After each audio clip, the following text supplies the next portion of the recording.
Hi guys, it's Candy and welcome back. So it is Saturday morning right now. It's 9:15. Carly and I are getting ready to go to the veterinarian's office with Cordelia for the second time in a row. And I was just sitting here thinking, since I've been up since 5 a.m., maybe I would kind of backtrack and kind of tell you guys everything that's been going on this past week, just because we haven't vlogged in forever. We had a couple days there where we were working on cooking videos where we're doing like 3 healthy meals in one video, and that's not even done yet because the past 2 days I just haven't felt good and like my voice is just so nasally and stuff. I'm like, I'm just gonna wait. I'm not gonna post a video on Friday and I'll just get it done for next week. So let's backtrack a little bit. Somewhere during this week I started with these cold symptoms. It's not the end of the world. It's just, it started with sore throat, a little bit of body aches, headache here and there, but you could tell it was like a sinus headache, just like pressure.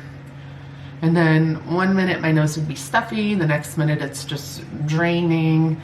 And it's just been kind of a little mixture of everything this whole entire week. And then one day my ears started hurting.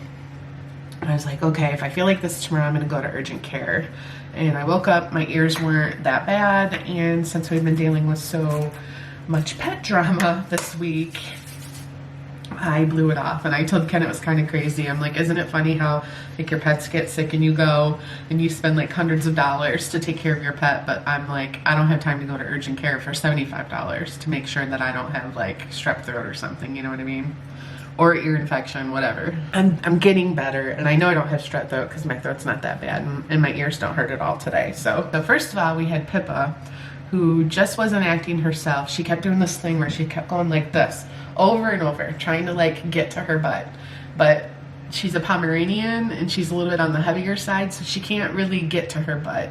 Finally, I had like turned her over and looked that she had, her vulva was all inflamed. And I was like, well, maybe she has a urinary tract infection or like vaginitis or something.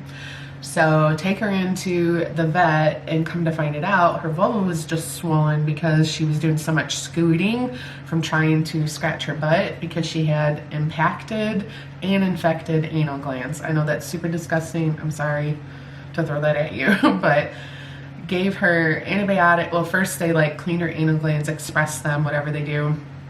Gave her antibiotic, and they like shaved her and trimmed her all up down there to kind of just clean it up. And they said, don't really need anything for that, it'll heal on its own. Well, when they brought her back to the room, she was literally like, I can't even, she's like crying out in pain. She was 10 times more miserable after they brought her back than when we brought her in. And we're like, what is happening? Like, does it hurt a dog that much to touch their anal glands? Like, we were so confused. So then I thought maybe they, when they shaved her, they cut her because there was just one area that just looked really red and irritated. So then they put this like powder stuff on it that was supposed to numb it. And they sent us home with some, which was $45 extra, by the way. So $325 total bill, and she wasn't fixed. And she went through multiple days of getting worse before she got better. One night she kept us up the whole entire night because she was panting, kept wanting water, kept wanting to go outside, and would not sleep. She would pace. You could hear her nails just clicking across the floor. And you're like, what is going on? And we called the vet. We actually called them a couple different times, just doing daily updates, and they're like, it's normal, she's recovering, give it a couple more days. And thankfully, as of today, she seems to be, I would say, 80%. She still every so often goes to different areas of the house and tries to like scratch her rear end up against something. So maybe it's still bothering her a little bit, but she's also still on her antibiotics, so maybe the infection's not totally gone. So that's number one. Okay, so now Cordelia. Let me make sure I get this timeline right. So Wednesday, Karli sprayed this like cat hair, like cat fur, like, I don't know, deodorizer, cleaner that you spray on your cat's hair and kind of rub it in, and it kind of gives them like a dry bath. The Burt Bees one actually says that it's like a dander eliminator, and then the other one was more of like a cleaner. So she tried both of them, and she admitted later that she did feel like she sprayed a lot of it on Cordelia, because I don't know if you guys Remember, we've talked about before, Karli has that Cordelia is so stinky when she goes poop. Like, she just has the stinkiest poops ever. And sometimes when she goes to the bathroom, you feel like her whole body is just stinky for like an hour. So Karli's like, I just felt like she really needed like a bath without getting a bath. So she ended up leaving that night, going to her boyfriend's. And then the next day, all of a sudden, we discover like something's wrong with Cordelia. She's not acting like herself. She's just like laying there, kind of like with her mouth hanging open. And it just didn't look good. So I called Karli right away. I'm like, you need to come home. Something's wrong with your cat. So when that first happened, we were kind of just trying to hang out with her, pet her, play with her. She just wasn't herself because she's 6 months old. She's still a kitty and very playful. We couldn't get her to drink any water. She ate maybe like a couple little 3-4 morsels of her dry cat food. We had the plan to just call the vet right at 8 in the morning when they opened because we had such a bad experience with MedVet, the emergency pet center in Toledo. And I always just like to give these details because if you guys live around here, that's where we took Tori and had that horrible experience when she passed away. And I'm just haunted by the place and would prefer not to ever go back there. We can go to the place in Maumee. It's a 30-minute drive, and I'm like, that is an option. But we're like, let's just try to wait it out till morning. So we did, called in the morning. I barely slept that night. Karli did not sleep at all that night because she was just watching her cat the whole entire time. So take her to the vet first thing in the morning. Took the bottles in with us to show us what we think it is, and they're like, oh, let's do a chest x-ray. It sounds like she might have a little bit of fluid in her lungs. Let's do like actually a chest x-ray, but like a whole body x-ray and see what's going on. Okay, so they do that, and they said, first of all, her colon was impacted with poop, like a lot more than normal, and her whole abdomen area was filled with a bunch of gas. And I'm like, well, what does that have to do with this respiratory issue? She was actually wheezing in the middle of the night. Karli would send me videos in the middle of the night, and she's like, Mom, listen to her. And it was just kind of like how even when you're sick with a cold like I have right now, you know, sometimes when you're just breathing in and out and you have that little bit of whistling, I guess. You have a cold and something going on in your chest, which we assume again that it's from her licking and grooming herself that whole night and probably following day from Karli spraying all that stuff on her. Again, still an assumption, but that's what we thought. And she's like, well, possibly, but I'm more concerned with the impacted colon. We're gonna give her an enema. We're gonna give her some IV fluids. She spent the day there. They said, we'll check in with you halfway throughout the day, but plan to come pick her up at 5:30. We go and pick her up. Does she look better? No, but as soon as she seen Karli, she was meowing, but even her meow was like raspy. Like, she's still not okay, but our vet doesn't have like 24-hour care, so it's not like you would want them to say, oh, let's keep her here overnight. Like, that wouldn't do any good.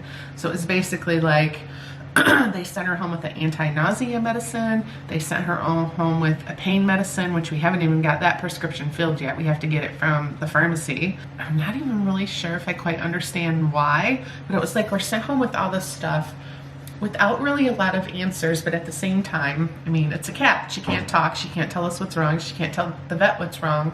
We just have to go with what they're telling us to do.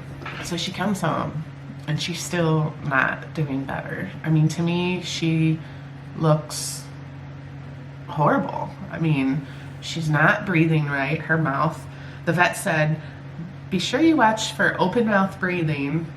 And if her breathing seems like it's all like through the abdomen, those are not good signs.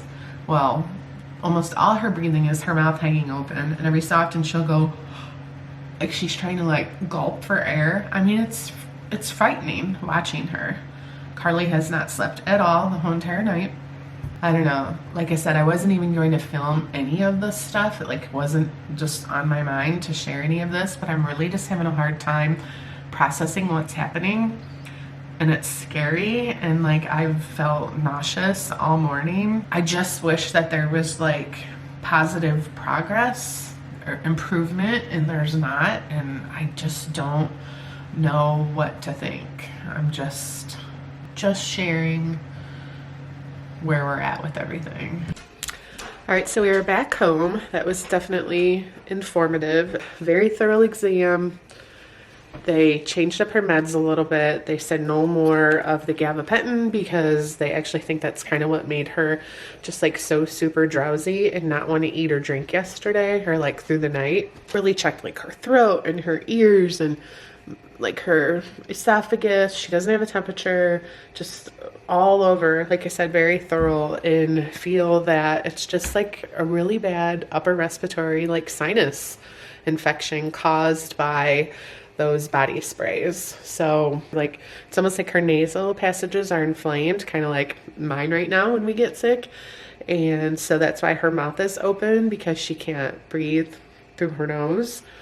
Her respirations are good, so fingers crossed. It's just this like sinus sort of upper respiratory thing. Her heart sounded good, her lungs sounded good. They opted to not do another set of x-rays, but if come Monday she's like not better, that would be the next step, is to do another x-ray. I know Karli is just exhausted. It's 11:30. She's hoping to get some sleep right now. She's like, I wish I could like have her cat come down here and like hang out in my room for a little bit so she could get some sleep, but I'm allergic to cats. That would not be a good idea. And right now they want Cordelia to actually be isolated in Karli's bedroom without the other cats, so she doesn't give this to them. But however, they have both Dander and Ivy cough just a few times each. Coincidental? We don't know. Or maybe they have it as well and they're gonna have to go to the vets on Monday. Just like, I can't even. And you know, Cordelia's Karli's cat. She's her responsibility. That was the agreement when she got her, and she pays for all of her vet bills and stuff. And it's like she's already racked up $700 in vet bills the past 2 days. She still needs to get her fixed. And now Dander and Ivy might have to go to the vet if they get the same little cold. I swear. And today is actually Dax and Tucker's 4th birthday. So yeah, buddy, it's your birthday today. I'm sorry we not have a party. No party for the Dax. Oh, thank you. Thank you. Where's Tucker? Oh, Tucker's got the pickle. Dax, settle down, buddy. Gotta say happy birthday. It's your birthday. You're 4. Oh my goodness. I know this is horrible lighting and I look like crap, but we don't care. It's 7:30 at night, and this is the part of the evening where I just start to get so congested. So I usually end up taking a steam shower, sometimes a bath and a steam shower, and then taking my medicine and try to fall asleep kind of early, because I know that I'm not gonna sleep through the whole entire night. Past couple nights, of course, I've been just getting texts from Karli throughout the night, keeping me posted on how Cordelia is doing. And I just want to give you guys an update for today. So here's the part that's so stressful. She will not eat or drink anything. I don't remember what I already said and what I haven't said. So when she came home from the vet yesterday, on Friday, she like drank a ton of water, but has not drinking anything since then, and is being so stubborn and won't drink today and won't eat. We've tried tuna, we've tried canned cat food, we've tried, I made scrambled eggs, nothing. And if you research it some, they say that cats, when they're sick, especially if they have like upper respiratory infection, won't eat because they can't smell their food. And cats are really finicky. If they don't like the smell of something, they're not going to eat it. So Karli took her in her bathroom about 2 hours ago while she ran the shower as hot as she could, kept her in the bathroom for about 5 minutes. And then afterwards, she was actually meowing. And then when she was laying in Karli's bed afterwards, and Karli was petting her, she started purring, which is really unusual. Like, not for her, but for her for being sick. So we're waiting. She's sleeping right now. When she wakes up, Karli's going to bring her down here in my steam shower because it's totally enclosed. And I can turn on, we have like a steam maker. I can turn on just the steam, no water. It's kind of loud though. So I'm nervous it might freak her out. We might have to like just spill it with steam and then turn it off if it freaks her out too much. The doctor said that it wasn't so much that those body sprays had horrible ingredients in them. It was that she had an allergic reaction which inflamed like her respiratory system, like maybe her bronchial tubes, maybe just her like throat, her sinuses, her nose. Clearly that's why her mouth is open most of the time. But we'll check in with you guys tomorrow.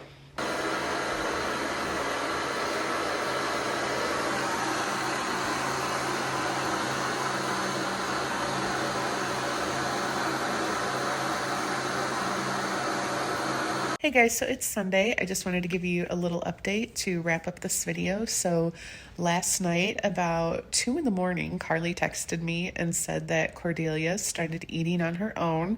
So that was a really good sign. When I went up in the morning to visit her and give her morning medication, she still was really crackly, like in her breathing. You could tell nose stuffy. Relatable, because I still feel the same way today. Like my body is still so achy and back hurts, and it's like, I feel you, girl. So anyways, she wouldn't eat anything. I brought her up some fresh canned cat food. They said if you heat it up just a little bit, makes it stronger aroma, and they're thinking the reason why she's not eating is because she can't really smell her food. But she still wouldn't eat anything and wouldn't drink any water. And so just a little bit ago, actually probably about 6 o'clock, she's just been resting most of the day, taking little naps here and there. I just took her into the steam shower, and it's crazy how quickly, when I call it steam shower, it's really just steam, not shower, but it's crazy how quickly the steam loosens everything up, because then she'll meow and it sounds like a normal meow without the crackling. And about an hour after the steam shower, she finally was just upstairs eating on her own without even having to be talked into it. So she definitely looks better. She's moving her like tail around, like she's happier.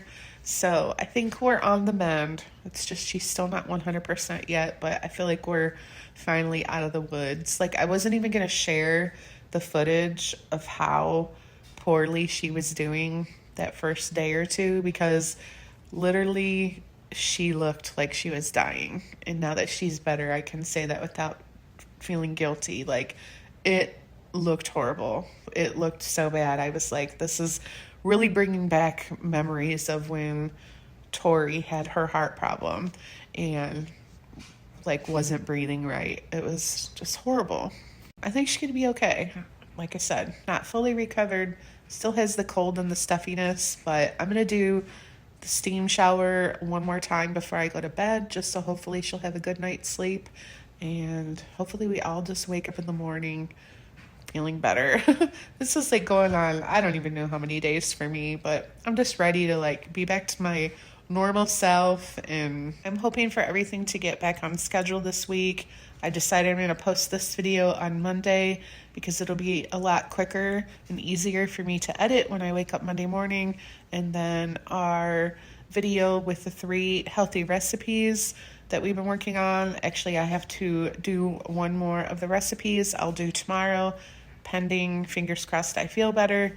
That'll post on Wednesday, and then we'll just kind of be like back to normal schedule. And then the Ask Candi video that I postponed for today will be next Sunday. And I think I have enough questions from everybody for the first video, so I really appreciate that. But thank you guys so much for watching. I know this was kind of long and maybe boring for some of you, but it's just real life and what we've been dealing with this week. So see you guys next time. Bye, guys.